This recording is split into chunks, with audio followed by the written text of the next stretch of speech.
Meghan Doria stole Harry's money and escaped to Canada amid Montecito flood, left him with debt. The massive amount of rainfall in the Santa Barbara County community of Montecito prompted officials to put mandatory evacuations in place.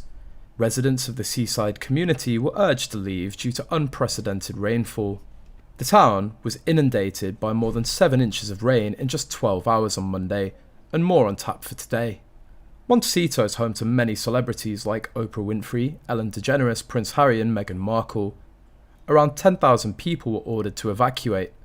DeGeneres showed just how dangerous the situation in her own backyard was as a result of the storm. She posted a video to social media showing a very swollen river. Montecito is under mandatory evacuation, she tweeted. We're on higher ground, so they asked us to shelter in place. Please stay safe, everyone. Immediately after this post, Ellen continued to post another post on Instagram, revealing that Meghan and Doria had plotted to steal Harry's money and escape to Canada. They even requested a private jet for them in the midst of the flood in Montecito, and left Harry Mooch alone in that disaster after the spare book was released. In other news, Prince Harry has been accused of compromising the security of the royal family by describing the layout of various royal residences in his new tell-all memoir. Di Davies, a former head of royal protection, has described the Duke of Sussex as a fool for revealing such information in his book Spare. He's deemed the details as dangerous if they were to land in the wrong hands in a report by The Telegraph. Prince Harry wrote how he carried an electronic tracker and a panic alarm at all times.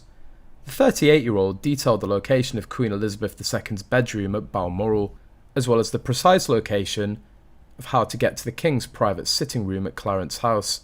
He also added the exact amount of stairs. Mr. Davies, who worked in police and security for more than 50 years, said, "These revelations give me great concern and will likely give great concern to Prince Harry's current team." Mr. Davies claims that it makes the job of protecting him problematic. He added that only a fool would expose this sort of information, especially since there have always been people who've tried to access parts of royal palaces. He added that this sort of information could be useful to fixated individuals with mental health problems or even terrorists. He added, "There's a reason Buckingham Palace never discusses any detail of its security operations, no matter how big or small. It would never expect anyone with such an intimate knowledge of private royal residences to disclose such information." In his book, Harry also recounted the first time that his father and stepmother Camilla Queen Consort met the Duchess of Sussex. He detailed how they were led down the long corridor by a butler and a house manager. He wrote, "We walked past the big paintings and gilt-edged mirrors along the crimson carpet with the crimson runner."